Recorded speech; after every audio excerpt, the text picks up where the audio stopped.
Okay, good afternoon, everyone. My name is Roger Remington, and I'm the Vignelli Professor, and I'd like to welcome you all to the first of our monthly Design Conversation lecture series. We're very pleased tonight to have with us a colleague. She was last here in, what was it, 2004, Marcia? So it's great. It's kind of homecoming for her.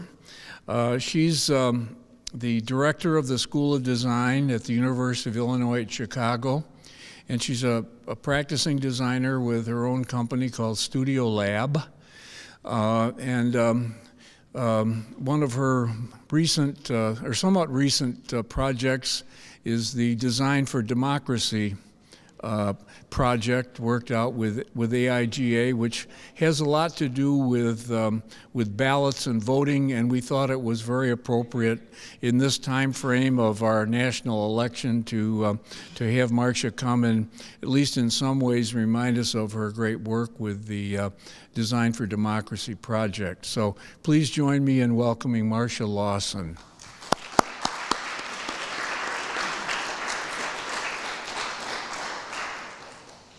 Thank you, Roger. Hi, everyone. Thanks for coming out to the talk. So I need to give a title for a talk before you give a talk.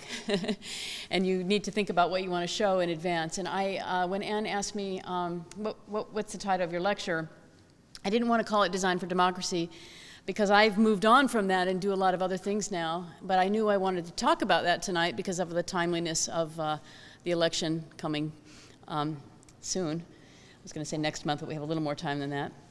And I thought, well, everything I do involves designing change, and designing change is what Design for Democracy was all about.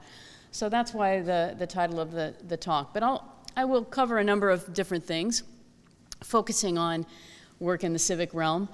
As Roger said, I'm associated with two organizations. One is my practice Studio Lab, and one is my academic affiliation, which is with UIC in Chicago, where I'm both professor of graphic design and I direct the School of Design there. But I'm going to start with Studio Lab because I always think of myself as a designer first and foremost, and if you made me choose, am I an educator or am I a designer, I would say I'm a designer.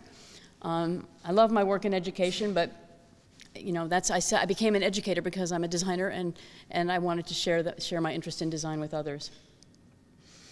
Studio Lab is in two places. It was actually founded in San Francisco by my Yale classmate Susan Verba and her partner Greg Lynch. And in Studio Lab, when I began teaching, which was 1995, I formed my own practice, and Susan and I have always wanted to be in business together.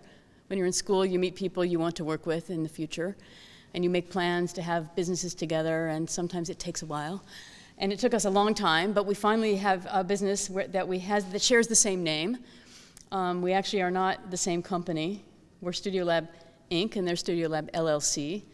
And the reason we're not the same company is we never want to fight about money. So we just hire each other when we have projects where we want to involve each other. I recommend this method in the future so that you don't fight with your favorite colleagues.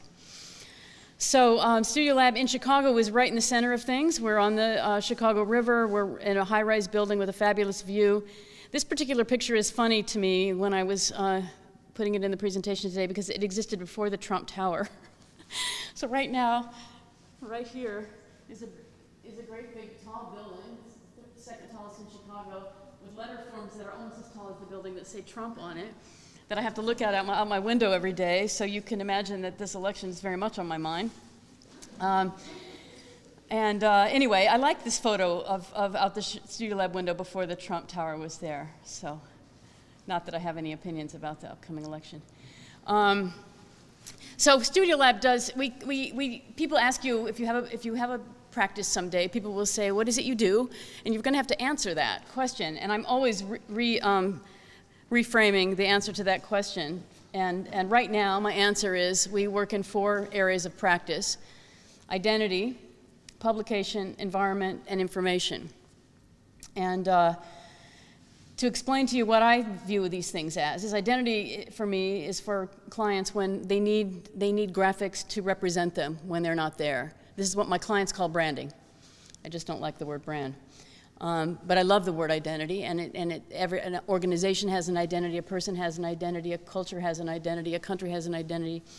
And the ideas around identity very much drive our work in what our clients call branding. Publication, our clients would call marketing communications, I guess. Often marketing, but certainly communication design. This is where we're creating materials, whether they're print or digital, and often the work we do is the work that has to do with performing as a voice of leadership, where we're looking to present news and ideas or share things with others. We also do work in environmental graphics. There's lots of seats right up here. And this is graphics in the architectural context, so graphics in space. And here what I'm concerned about is how people connect with architecture. How when you're in a space, what is it you need to know as a person? What should the building tell you? This is what our clients call wayfinding or signage. Information design is the one place where I would say that the clients call it the same thing, where we're working to build understanding and there's a lot of information that needs to be made clear. It's not always a lot of information, actually, but it often is. So to give you just a few examples, for each of these categories I have an example of what we do at Studio Lab in 2004, which was the last year I was here. Alzheimer's Association rebranded itself, and this was one of our projects.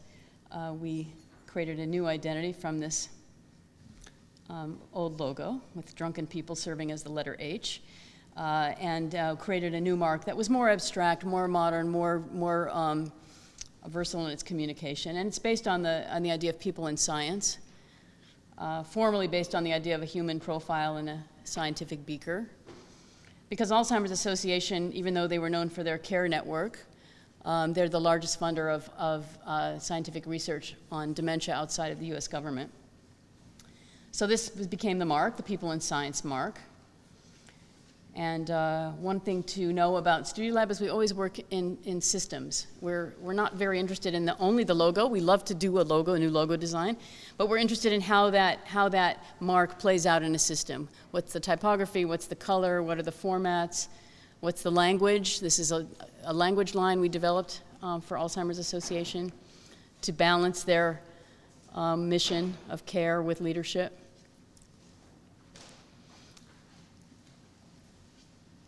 Just another example of this one is where we just did the logo, but it's a fun one, and it's a history museum, not unlike what the design version that Roger's building here.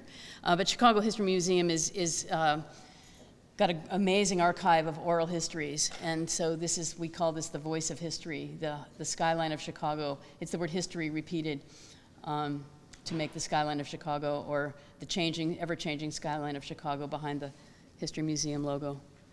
They had been in the Chicago Historical Society before the rebranding, so they were competing with the Lincoln Park Zoo for tourism, and they were called the Chicago Historical Society.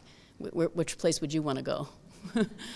So the idea was, hey, we need to compete with the zoo, and also the Notabart Museum, which has a butterfly room. It's a room like this full of butterflies. It's amazing. So we were competing with these tourist attractions and wanting to reposition the Chicago Historical Society to be the place you stop first when you come to Chicago so that you understand its history as you go out and get to know the city.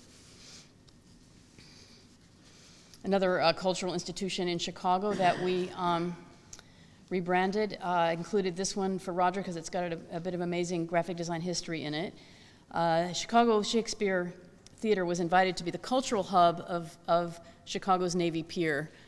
You can think of Chicago's Navy Pier as your Niagara Falls. It's sort of the tacky tourist place that everybody who visits you wants to go, and you've been too many times and you don't want to go. So everybody who lives in Chicago knows that Navy Pier is just sort of a dreaded place, but everybody who visits Chicago wants to go there. I'm no different than any other tourist. I was in Niagara Falls last night, but I didn't make any of you go with me. So anyway, the Navy Pier, the mayor at the time, Daley, wanted us to have a cultural hub on Navy Pier, a place where actual Chicagoans would want to go. So he invited what was then a small repertory theater, Chicago Shakespeare Repertory, to become Chicago Shakespeare Theater on Navy Pier, and we were asked to do the rebranding. What's really interesting about this mark is that this logo is that the director of Shakespeare Theater, Chicago Shakespeare Theater, Barbara Gaines, when we talked to her about what is it you want, what you want your logo to convey, you know, you ask people, what is your organization? Tell us about your organization. And when you're in this position to do this for a client, ask them what their organization is not, because you get really good answers that help you. So she said, we're not literary.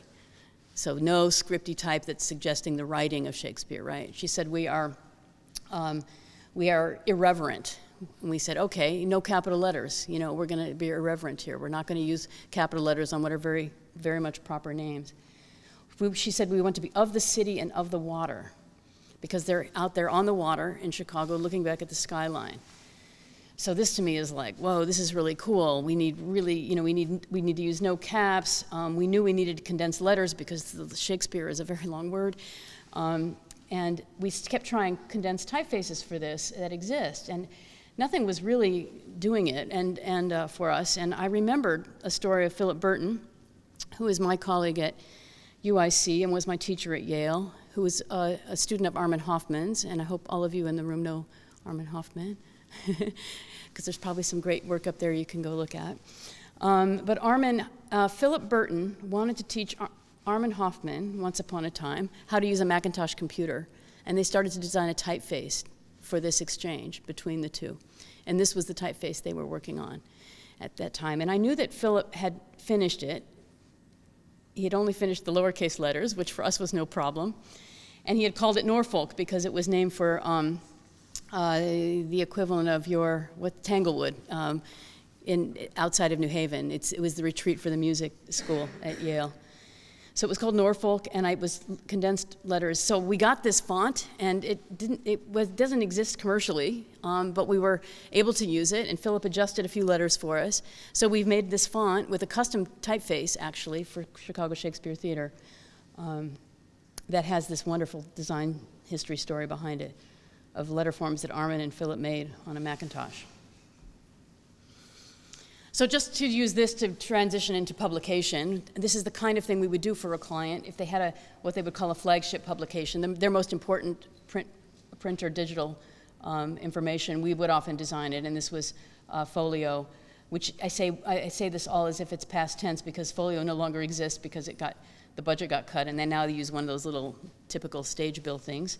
But it was a wonderful, large format publication of Chicago Shakespeare Theater. The logo is still very much in use. Another example of publications is we did some work for American Institute of Architects Knowledge Community. This is the group of people whose job it is, the committee on AIA, whose job it is to keep their members educated about the profession. And we were asked to design what was typically an 8.5-11 report that was wire-bound and pretty dry. And this is one of the examples of designing change, and we thought, well, this information is really amazing. It's written by really incredible people, and it's going to go into this dry report that nobody's going to read. So we designed it as a series of folios that fold out as posters and put them together in a case. So we changed the way the AIA did this publication. We got all kinds of complaints from people who couldn't read it on an airplane, but we didn't mind that one bit because we brought attention to this great content. So an example of environment, when we're working in environments, we're either working with people who own buildings or run buildings, or we're working with architects. And we like working with architects because we like to help them realize their vision in space. We do everything we can to avoid applied signs, and Roger just told me a story about this too, and Massimo Vignelli came in and said, remove the plaque and put letters directly on the surface. This is what we're always trying to do because we think the building should contain the information, not some applied sign. And an example of this work was done with Crick and Sexton Architects for another cultural institution in Chicago called Spertus. This is a Jewish museum and school. And the logo existed already. It had been designed by I forget who in Chicago, I think Hal Kugler, when he was with Lippmann Hearn. And it's a candle, it's the flame of a candle. And it has important symbolic meaning there. The phrase underneath it is in Hebrew for let there be light. And the architects, we met the architects at this stage where the building was a model, and this is the building. It's got a glass facade. It's all about light. Their mantra is "Let there be light," and we thought, well, how can we interpret that in typography? I just need to see if this is showing up because it's very subtle. It doesn't always really show. But we had this idea that the typeface, we would do a custom typeface for the signage within the building, but we wanted it to flicker like a candlelight. So we ended up achieving this effect by layering a sans serif, their existing sans serif font of their graphic system with the serif italic and putting the letters on top of each other on panes of glass. So it worked. I mean, we were kind of amazed. It worked. So here you're seeing it. The slide's a little dark, but I've over the years made it a little darker because this is a very hard effect to see in images. You kind of have to be in the space. But the type is readable, and it has this quality of a flicker. This is the directories, and we couldn't flicker the type here because they were on the directories, which you can see on the right-hand side between the elevators, are architectural in scale. They're on a thick piece of glass. They make their own shadow. So if we had the type flickering, it would be flickering with shadows, and it got to be too much. But we kept the spirit of that. The shadow, for us, became an important part of this particular sign. The facade is a modern interpretation of the mezuzah, which is a scroll that is kept in the threshold of a Jewish household. If anybody knows if I'm saying this right, please let me know. But the idea was that we wanted it to feel like a modern interpretation of that. So the script is in a scroll shape, photographed, etched in glass at the entry of the building. One more environmental one, just because of my visit to Niagara Falls last night, is about Navy Pier. This was a really fun project. It begins to bring my life together with UIC, and when I am able to work with my colleagues at UIC or my students at UIC in the same way that I work in my studio, I'm a very happy person. And this is one of the cases where that happened. Javier Vendrell is a professor in the School of Architecture at UIC. He asked me, would you like to go for this competition for redesigning the pierscape of Navy Pier with me? It was the winter break, and I said, yeah, sure, let's do it. And so my studio joined with architecture students and Javier to create a proposal to redesign Navy Pier. This is an international competition, really big names in architecture. Javier is not known in the US, so we didn't have the name recognition. And he's from Barcelona. That's where his work is known. And so we were like an underdog team, and we got invited back to the second round, and we got down to the last 5, but we did not get the job. But it was a great experience and a great proposal, and I show it especially to students because it's okay to get involved in things that don't necessarily happen for real, because you learn so much, and it's really cool to work together with people of like mind or like ambition to work on big projects, and that's mostly what I do now. So we had this one magical moment where Javier was working in his studio and we were working in ours, and then one day we said, let's all work together, so they all came over to Studio Lab. And he walked in the door that day and he said, okay, here's our plan. We're going to unify and punctuate. And we had already been working with those same concepts at Studio Lab, this idea. We actually wanted to make the Navy Pier logo a punctuation mark, because the Navy Pier is, if you looked at it in an aerial view, it looks like an exclamation point. So it was like, I don't know, it was great. It was like magic, this project. And what we did for this project was create not only all the presentation materials for the whole team, which our graphic designers are good at, but we don't like to be the support team. We like to be right there in the mix of things. We created a whole narrative story in graphics that became what would have been the identity for Navy Pier. So Chicago was represented in our narrative story by these lines, vertical lines that represent a skyline. There are circular forms and waves that represent the water elements and the parks. There are elongated circular forms that represent the promenade of the pier. Navy Pier is 3/4 of a mile long, and you walk along the pier, and it is a pier. It's a functioning pier with ships. That's its income, one of its income sources. And then you get to the end of the pier, and this is this magical spot in this very big, busy city. At the end of the pier, you can stand and look, and it's just the most serene, contemplative place you can imagine. And so there we have the water waves and the air waves. And I'm hoping you can see these. Are they too subtle? You can see? Okay. And this then is the system. So it's a walk. It's a walk down, it's a walk from the city to the end of the pier. Through the skyline, through the park, along the promenade, to the water. And what we do with this, well, we add color, first of all. So the color palette, we're like, we can't decide on a color. Navy Pier is full of color. So we had a really large color palette that was all derived from this amazing photograph of the sunset over Chicago. And then we take this graphic narrative as an underlying grid system to create the graphic forms. So here we're looking at pictograms and letter forms and how we can form them based on this underlying grid. We even made a Chicago hot dog. So one of the problems of Navy Pier is that it's full of food vendors that are just like, bad graphics everywhere, so we wanted to unify all of this, and these pictograms we thought were a great way to do that. And each part of the park could use the graphic system in a different way. This is the part of the park where you get dropped off in the taxi, or you get on a bus, or you rent a bike, or it's the transportation hub. Then when you're walking along the promenade, that's where it's very festive, and you can't fight the fact that it's very festive. We just have to embrace that, but we can embrace that with graphics. We even created, there's a big Ferris wheel there, so you can see that represented with the graphic system, and the exclamation mark that we wanted to be the logo. And then Javier and his team designed these fabulous light boxes to hold all the food vendors in. We were going to put them all in a box, but they were going to have a cool box with lighted graphics, and their logos they still could use, but they had to use them not in their colors, but our colors. On the system. So we had plans for how to make this work. The cool thing was we had to do these big public presentations for this work, because the whole city of Chicago has to get involved and give us their opinion. And the American Dog Guide loved his kiosk. So we thought, well, we didn't expect them to want to be in boxes. The boat dock, I'm sorry, I'm not by the front mic. You guys okay back there? Yeah. The boat docks also were going to be then contained in the kiosks. So here's our Navy Pier sketch. Looking back, we added in this amazing work of art at the end of the pier that you could stand on and look back at the city in our proposal. And then you can see the lighted kiosks there along the pier. But it's a much more sophisticated design.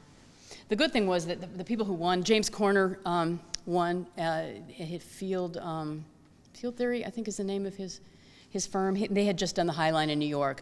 So they went about it in the same spirit. It's under construction now. We'll see how it does. But we were happy that at least we lost to somebody who had the same idea of making the pier a more sophisticated, elegant experience.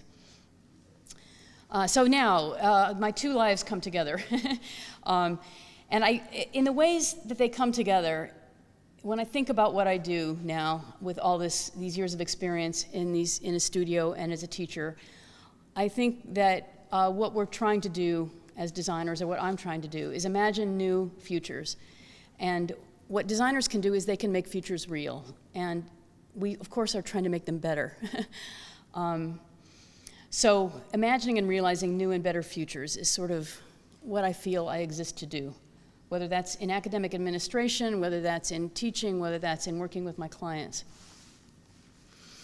And I'm also very interested in advocating for the design profession. This used to say advocating for graphic design, the graphic design profession, but I lead a school of design that has both industrial design and graphic design.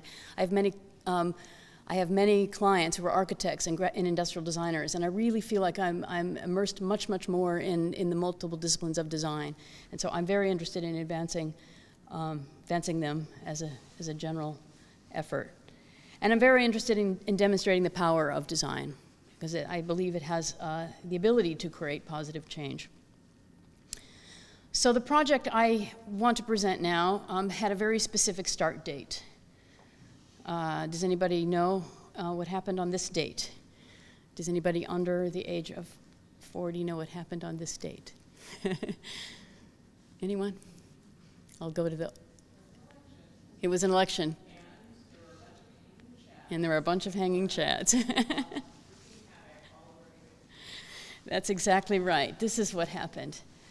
We were in a crazy presidential election, very closely contested.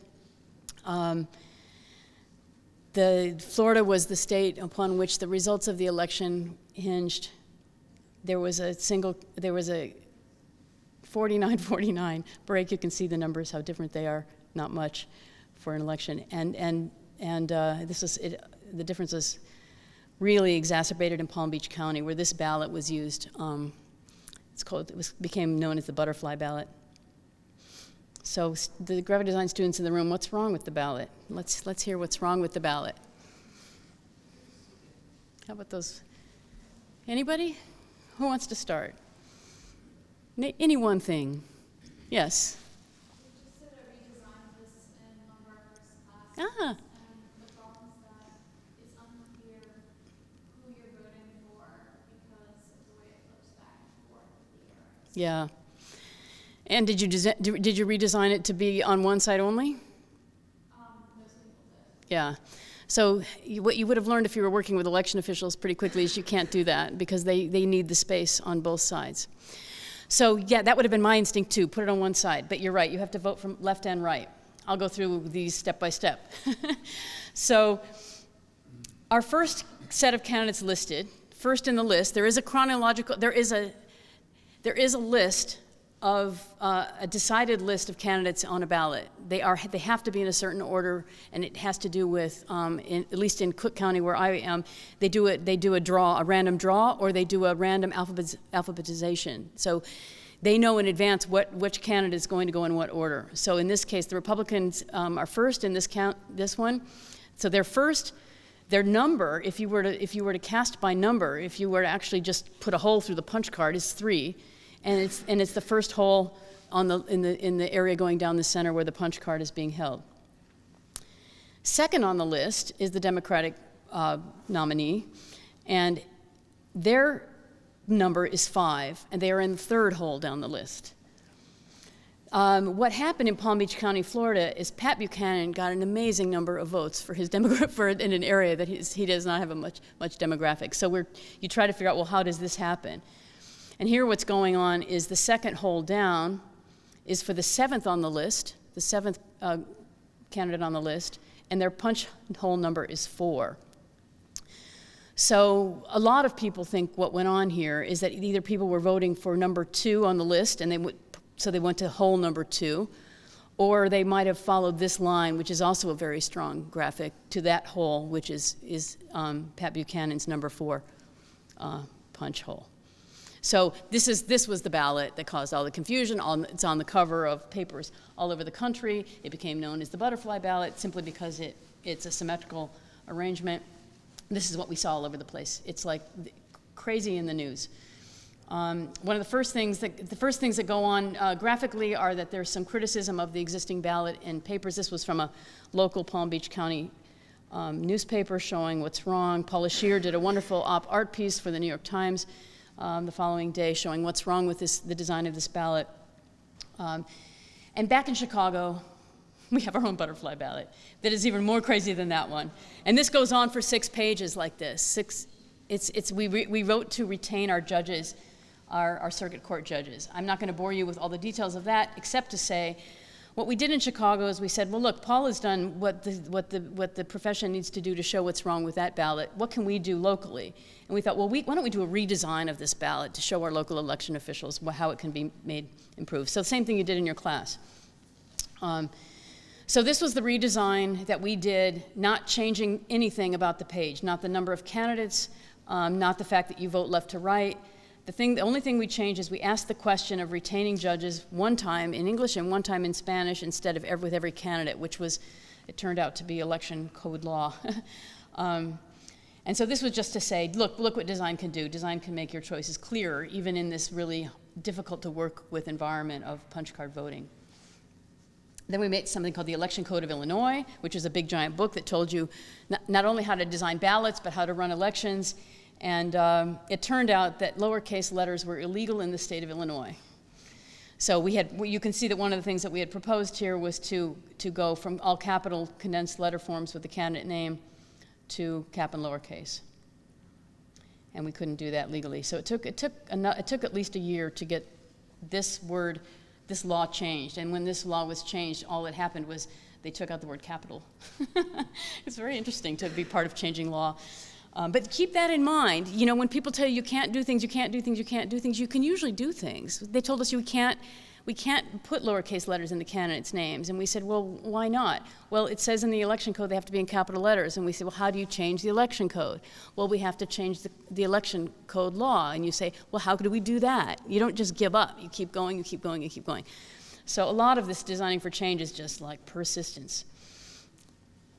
Then we started working on, enough with the ballots, we were waiting for the law to change. So we started working on other things. And this we did in the studio, at Studio Lab, and with Cook County election officials, and they had this poster for voting instructions that has some problems with this design too, but I won't make you tell me what all of them are.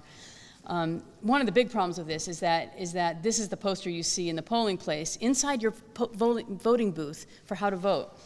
But what you get in the mail was something that looked like this. This is actually our redesign. But it was 4 steps by mail, and it was 10 steps in the polling place, and it's the same process. So there isn't anybody looking at the information at large and saying, you know, how do you tell somebody how to vote? So one of the first things we did is redesign this process to be 4 steps and to have it be the same in the polling place as in the mail. And this was just one of the many, many, many examples of things that you could do to improve elections. This is when we weren't allowed to use the word chads at this point, and we had to call it loose bits of paper. Check your ballot for loose bits of paper. This is what it looked like for poll workers. Who has voted in an election and had frustration with the people who work in the polling place? Feeling like they don't know what they're doing. Has anybody, you guys have all been too young to vote? Okay, well, Ann has. So a lot of it has to do with, you'll all be voting soon, right? And you'll experience these things. We made new materials to improve the training of poll workers, to make information for them clear so that they know what they're doing and that they have confidence to help voters. There's a whole bunch of administrative forms that we created for that purpose, and so poll worker training was something we could do. And then I thought, how great if we could bring this into the classroom, this project, because I realized it was just the tip of the iceberg, the ballots. There was so much more we could do. So I was teaching our senior class in professional practice at that time. Stephen Malamed, my colleague in industrial design, was teaching a similar course for industrial design students. We put our 2 classes together and we took on redesigning the voting experience in Cook County, Illinois, which turned out to be the basis of federal guidelines. So it's one of the things that's really cool about bringing work like this into the classroom is it shows students that even as students, they are able to participate in big change out in the world. So the students, we did all kinds of things. We were trained as election judges. We were given all the materials to produce our own election in our school. That's going on at the bottom there. There was some research work done in the polling place on behalf of AIGA by Sapient and their experience modeling group. So these are design researchers talking to voters about their experience, and we were briefed on all of that. So we got lots of good information, and then we decided what to work on. One of the things that the graphic designers wanted to work on is an identity for voting. We had been using Universe in all of the ballot design, the font, and they restricted themselves to that. And created this logo that they felt had the qualities of confidence, friendliness, dedication, civic pride.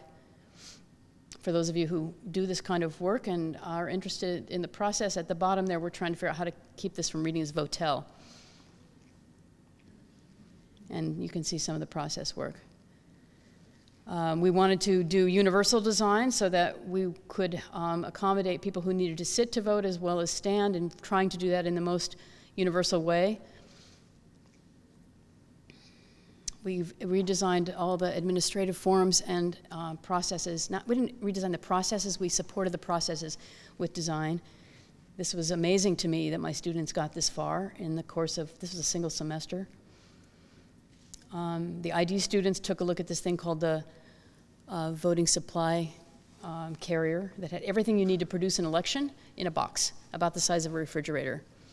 Before the students got involved, it did not have wheels and handles, so we added those pretty quickly and really organized what had been kind of a mess on the inside.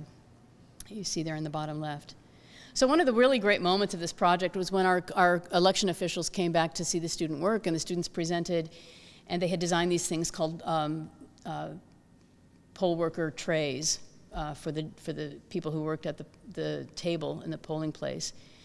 And they had the idea to preload them with the information they need before Election Day, because Election Day is very, very tight on time, as you can imagine. And what normally takes 45 minutes to set up in a polling place took 45 seconds to set up when the students presented it back. So that's one of those power of design moments. And that alone got our election officials to really start to pay attention to us as designers. So we looked at correcting signs in the polling place.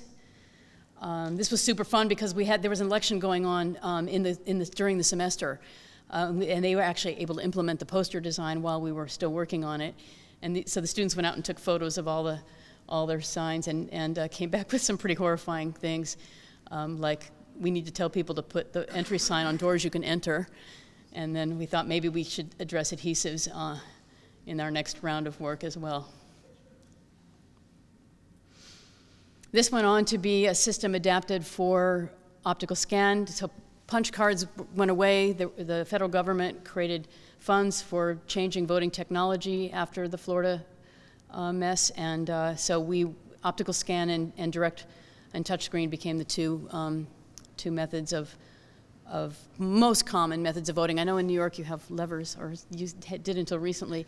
That's very uncommon. I don't know of any other state that has levers. But now there's a lot of touchscreen, a lot of optical scan, and the same principles of the ballot redesign apply. They've been published in a book. They've been made available on the AIGA website. So there's a lot of good tools out there now for election officials to be able to create better ballots. I wanted to do one more project for you, which is much more recent, very recent, and related in a lot of ways. But this is a classroom-only project. So now this one is only at school. UIC was another underdog contender for a big, giant project, which was the Obama Library, and we did not get it. It went to University of Chicago, not University of Illinois at Chicago. It will be in Chicago. We're very happy about that. We knew we were the underdog because the Obamas are from the south side of Chicago, where the library will be. We're west of the city, just a tiny bit. We're actually in the city. But we knew the location was going to be a key effort. So while I was working on the proposal with my colleagues on campus to try to get the library, I wanted to bring it into the classroom. And I thought, well, what can the students do? So I thought, let's do identity for the Obama Library. So we set out to create an identity for the Barack Obama Presidential Library. This is actually a book on Blurb. If anybody wants a copy, I can give you you can buy it and I'll give you the link. It's the book that we made. It's a little book, it's a little square, but I'm showing you spreads of it that we made to give to the Obama Foundation to present a new identity for the Obama Library. We worked on this through the course of 1 year in a course called Design Thinking and Leadership. And each student had a presidential library assigned to them that they researched. And we decided to build from, we thought the Obama campaign had done a very good job with design. And so we were already wanting to applaud what the Obama team had done, celebrate the existing design. We were interested in defining a photographic style for the identity. We wanted to use black and white photography, partly to contain the crazy amount of color that you have to deal with in photography when you're trying to put it together as a graphic system. We know we have to use red, white, and blue. There's a little getting around that. They're the colors of our country. That's Betsy Ross making the flag in a painting there. But we thought we could add to this red, white, and blue because those colors are really hard to work with. If anybody's tried to work with the red and blue of the flag, it's really tough. It's like a deep blood red. The blue is almost black. It's hard to be very expressive there. There was some very interesting work going on during the campaign with color that still felt like red, white, and blue, but wasn't so much that. So we developed a much more extended palette. We thought we want a range of blues. We want a warmer, happier red. We'll keep the flag red, of course. We'll keep the flag blue, but we want to add to that. We chose Gotham as the primary typeface. This is because it was already being used to great effect, actually, in some of the work being done for the campaign. But we wanted to add in a more traditional font. There are lots of people who visit presidential libraries. There is a great tradition to this. We want to honor the history of the country as well as its current past president. And we chose Caslon, which was a font. It's designed in England, but very much used in the colonies in the US, popularized by Benjamin Franklin. So it's got this nice American story, and they work well together. So we said our approach to typographic style is a blend of modern, urban, and classical American. It's both authoritative and hip, like our president.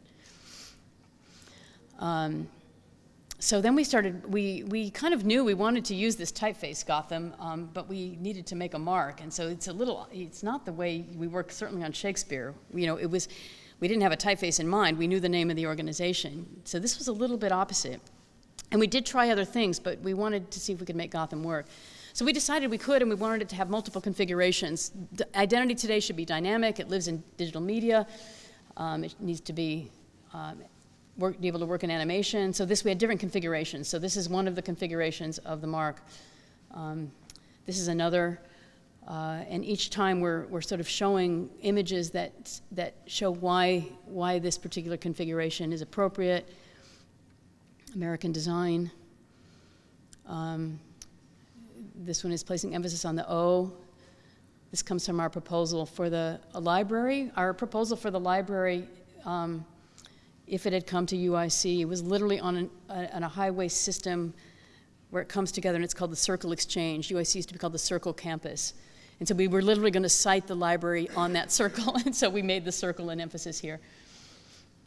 This one we call the twist version. This can't be used very often, but it can be used. So this one was about the radiating of ideas as if it's a raindrop.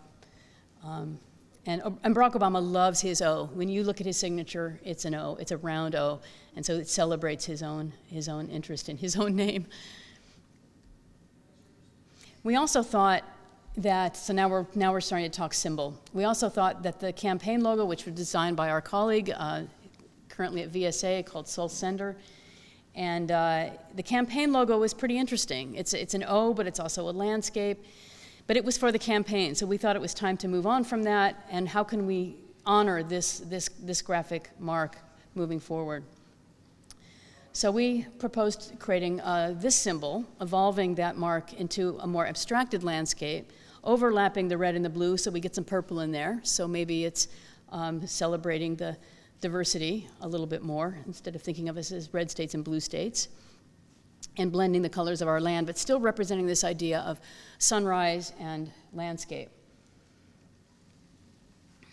So we called it the Legacy logo. And looking at it with the different configurations of type. An interesting thing happened in this class. You know, you're teaching a class with, I think I had 15 students in the class. We're doing sketches, everybody has different ideas, and there was a point where I said, look, we can either pursue creating a number of different identities, and we can have a foundation choose. We can present them and say, which option do you want?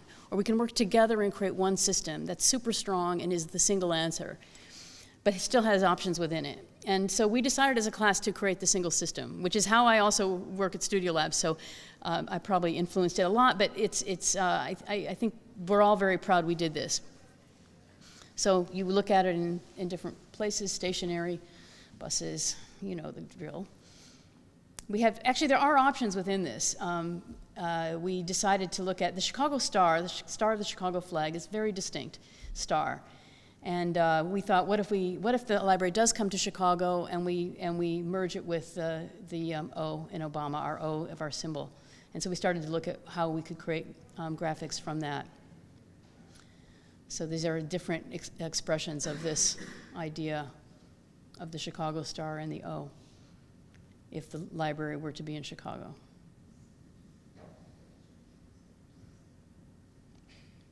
So we kind of did end up with options, which is helpful when you're presenting to clients, but they're all options that come from our one way of thinking, And that helps us go deeper into the work and spend our time on useful work.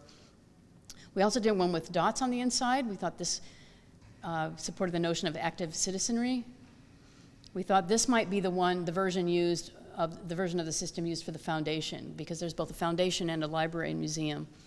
We thought it adapted well to things that would appeal to donors, and that it could be used in this sort of sophisticated way within spaces and so on. Gifts. Galas, feels like a sparkly event. Then we thought we would look at what it would be like to do event-specific graphics using this system. So this one is sort of 4th of July at the Obama Library, and it's using the stacked version of the type. That version, by the way, is all about the city. It's about, Chicago's full of skyscrapers. You see the skyline and you see these vertical elements. So these are some fun things there. And then we thought, what can we do with the one that has the O at the center? Well, we can rotate it, and it feels like celebration. The one that's about radiating ripples, we thought might be nice for really high-level presidential activities like summits and think tanks and lectures. It also might look cool on the china or on the fun things like umbrellas. So as our president leaves office, our little blurb book exists with the Obama Foundation, which is responsible for, the students presented to the Obama Foundation, by the way. So they came to a room like this and we presented to them. They presented in this form with the spreads of the book up on the page, on the screen, only bigger because the screen was huge. We were in a room with a really huge screen. And they were very happy to receive it, and they have copies of it, and we're sort of now waiting to see the architect for the building was just selected, and it's sort of now my job to get this back in front of the foundation as the time comes to think about what should the graphic identity of the library be. So that is it, and I thank you for inviting me.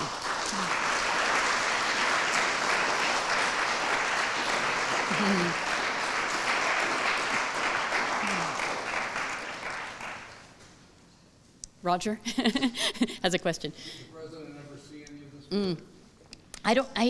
I am not sure if the president saw the little book, but the president saw what I don't have time to show you here are the proposals we made from UIC to the Obama Library. They're really something, and it's how we stayed in the competition so long. We were down to one of 3 universities being considered, based on the design of these proposals, I'm sure, because the University of Chicago was sending things printed from Word documents. We designed a proposal, but those he has seen, and I even have one signed from him. And my colleagues went to the White House. The only reason, and met him, and spent 15 minutes with him. The only reason I didn't get to go is we have a new chancellor who got to go. You can't, and his students who needed to go. But it was we could only have 6 people go. So they feel so guilty that they took, my colleagues felt so guilty that they arranged for Obama to sign one of the proposals to me personally in my name. And so he definitely saw those and on more than one occasion. And they had an influence in the decision. We designed, the first proposal for the Obama Library had a flip book in it. We were like, how do we get this in front of the girls? We wanted the kids, the Obama children, who are not children, they're young women, to see it too. We wanted it to be so cool that it would get all the way to the children. And we don't know that it did, but I think it did. So it was very exciting to work on all of that, and we have some really amazing artifacts from it. The copies of the proposal that were done in very low quantities, but we have copies. I can send you one, Roger. Of the second round, not the flip book. The flip book is only one. Yeah. Another question.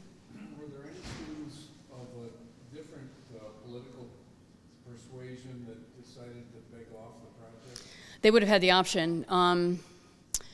Let's see. I was teaching with Megan Farrell, who's a writer. We worked together on this. There's a lot of really great writing, and the students made really good. They had writing exercises through the whole process. First thing we did was read the U.S. Constitution. I am sure we talked about it in the beginning. but we're an urban, diverse school. It is very unlikely that we had anybody of the other. And they, of course, but we didn't focus on that ever. We never, and I never have in my work. The joke in the beginning had to do with noticing that the Trump Tower was missing from that photograph, and this season is particularly strange. But never in my work in Design for Democracy have we made it about who we're for. I do sometimes have to ask myself, would I have gotten involved if the election had gone the other way? I don't know the answer to that, honestly.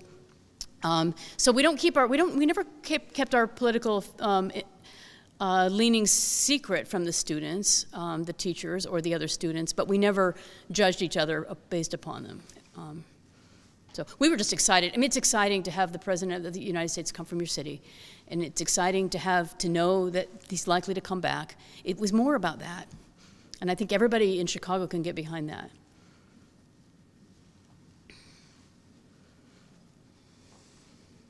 Anybody else? Yeah. When you decided to make a single identity and not offer a range of alternative identities, how did you work with the students in terms of what their responsibilities were and what the ownership of the design were? Did they work as teams to create a single thing? Or Yeah. There can be difficulties there when trying to get a group of designers collectively to work on it. It is, and we focused that particular class of our senior year. Our senior year has 2 capstones, a year-long professional practice track and a year-long thesis. So the students have their thesis class, and they have their thing where they're going to work on their thing all year long. So we feel like we can really push the teamwork in the professional practice classes. Some of them absolutely require it. This one, I put them in teams in the beginning. The teams came up with different directions. As things began to emerge that I thought were stronger, I began to see that there could be a system. This is where I work with them as if they're in my studio. And I'm very frank with them as we go. Like, I'm uncertain a lot of the time as we're working, and I'll be like, this one's really strong. But, and we just kind of all talk it out. It's a small enough class. And there were students who I don't think liked the decision. And of course, they're able to show their sketches that they did on a different option in their portfolio, and that's fine with me. But we decide, I would also teach them about the power of collective work, and they were going to present to the Obama Foundation, so they're nervous about that and wanting to come together. So it worked out fine, but it wasn't like we didn't deal with that at least once every class that met once a week, that we didn't talk about it and think about it together. And that I would just say, look, this is how I work in my studio. If you worked for me now, I would be trying to hone this into one approach. You're going to be working for other people who direct you. In some ways with undergraduates, this was all undergraduates. In some ways with undergraduates, it's in some ways more, I don't love the word training, as Roger and I discussed earlier, but it's almost better training for being on the job, because you're not going to walk into a job and be handed a logo to design. You're going to be walk into a job and be able to be on a team of people who are working on a logo. So it's maybe more realistic, and the students like realistic, at least our students do. So when I tell them this is how it might really feel on the job, they're also more receptive. And I can go through each slide and tell you the name of the student that worked on that particular part of it. So they took pride in their part, and they took pride in being on the team. And when they presented to the foundation, they stood up and presented the part they worked on. We organized it so they were talking about their own work. And so the foundation was even able to see how the students worked together. And they really bonded. I mean, they're in their 4th year together anyway. But they're nervous as can be when they're presenting to, first I had them present to our campus leadership, which is scary enough, then they're presenting to the foundation. So they're bonding with each other, like holding hands, we're in this together. And it felt that way, so. Yeah. I'm wondering, how is it working for government or the Obama Foundation? What's the difference from, I don't know, maybe a private company? It's a very good question. What's the difference working with a government agency than a private company, or what are they like as a client? They're absent. They have no time. So you're basically like, wish we could spend some time with the client, but we can't. So let's make some stuff. You can't get their time. It's almost always a challenge with all clients. You have trouble getting their time. They're very busy people. You're part of, what you do is a very small part of what they do. So you have to learn as designers to not wait for information, not wait for clients, not wait, but just make stuff, find a way to get it in front of them, try to get their reaction, and try to build from that. I would say they also know almost nothing about design. I mean, this is true with the election work, which you saw. And so you can't use your language, you have to use theirs. You have to think about what their interests are when you present to them. They're going to think it's cool. They love creative stuff, you know, and they're going to, and especially if students are involved, they're very proud to have people working for them at all ages and all ethnic backgrounds and at a public institution. So in that part, they were thrilled that we were doing this work for them. But they have no idea what to say to it, or it can be disappointing because you show all this stuff and they're like, yeah, I really like it. And then there's nothing, you know? So every client's different, but I would say the fact that they don't know about design and that they simply are unavailable are the hard parts. Yeah. Yes. Mm-hmm.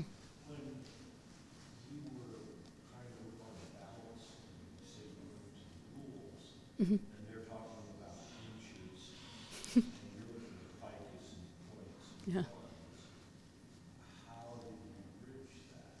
Well, we just rolled our eyes at the idea that type could be measured in inches, right? So you realize that the laws were written by lawyers looking at ballots that existed and recording what that ballot looked like. Because somebody said, what is a ballot supposed to look like? And somebody else said, this is, you know, throughout who knows how many years of history.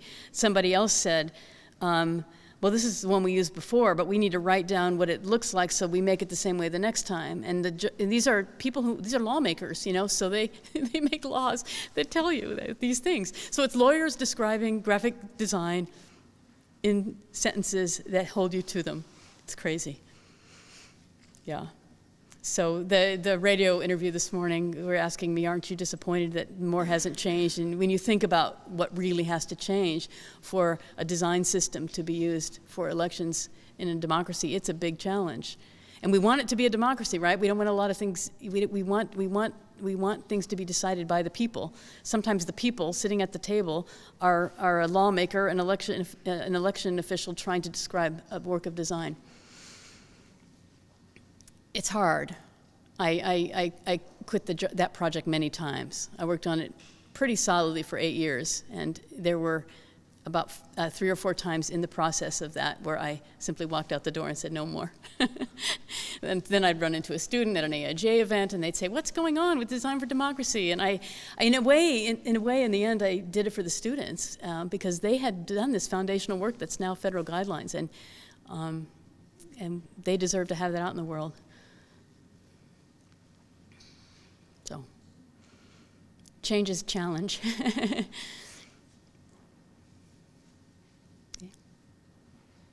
Thank you.